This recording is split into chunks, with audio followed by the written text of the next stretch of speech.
I stand before you tonight as the 2019 valedictorian. This time last year, I found out that I was in the running for this title. It was then that I decided I wanted it. So, I worked hard for it. I sacrificed for it. And yes, I stressed for it.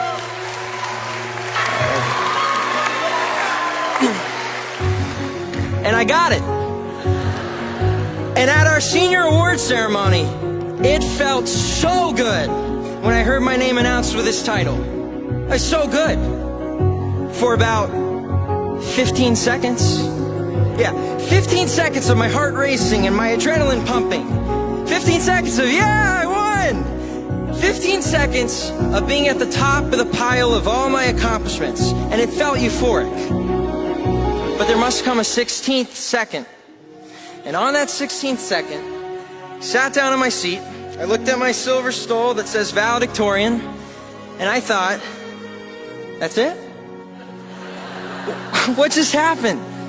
Why am I not feeling anything else? To be honest, I don't even know what I was expecting. A parade of balloons to drop? Or maybe I was hoping that all of my problems would fade away in comparison to this amazing achievement. But none of that happened, not even in my heart. I felt nothing. I was shocked. This was a huge problem for me, and I needed to figure out why. So here was my thought process. Working hard is good. It is in fact biblical, but it should not be done for the sole purpose of a goal's sake at the expense of relationship with others. Looking back on this year, I realized that the stress of this year for this goal in a 5-minute speech was paid for with the lack of attending to relationships in my life. A lesson learned and self-reflection accomplished. Now, I would like you, my fellow classmates, to do some self-reflecting. I would like you to take a moment to fill in a different thing that you strive for and you focus on. Something that you thought was the end-all be-all. Perhaps it was sports, perhaps it was fine arts, academics, getting into a particular school, an unhealthy social life, social media, or video games. Friends, we are about to launch into life, and we haven't messed anything up yet. Now think, instead of academics taking your focus off your important relationships, it was your career you chose over your spouse. Instead of sports, it's money that you pursue at the detriment of your children. Instead of just the Instagram-worthy picture, it's striving to be famous at the expense of time with your friends because now you're too self-involved. I'm well aware that this is kind of a downer speech, but I don't care. Because a lesson learned should be a lesson shared.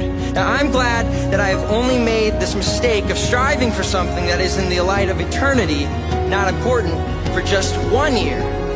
I can't imagine if I had learned this at 50 or at the end of my life. Here's the lesson. Have no regrets in the 16th second. Nothing is more important than your healthy relationships. Nothing. Not your goals, not your successes. Here's why. Relationships are where we get to influence, impact, and change people's lives. Your life cannot be meaningful without them. And we are put on this earth by our Creator, and we all have a purpose. To advance God's kingdom that all may be saved. And how we all go about that, that's what's different. It's different in what college we choose, who we marry, and what career we choose. It's different in the triumphs and tragedies that come upon us. But in all those things, new relationships are being formed. As you live your life on this earth, there is no greater good than you can do for a person than to love them so much, and after that, prioritize what is important in your life, and never lose focus of your important relationships. So be generous with your time and money, and a lot of relational issues will be resolved. And by the way, it's not too late to mend fractured relationships. Any friends you haven't spoken to in a while because of your pride, parents whom you disrespected, and teachers who you never thanked. Just do it. Humble yourself. Start a conversation. Have no regrets in the 16th second. In conclusion, this has been one of the hundreds of life lessons I have learned at the King's Academy, and that has been more valuable than academics. So thank you to all who have taken the time to teach each of us our lessons.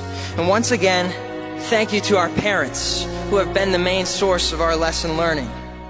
We did it, you and us, and we love you for your sacrifice to put us at King's and for putting up with our attitudes along the way. Thank you for sticking with us. When we receive our diploma tonight, just know we all have earned it.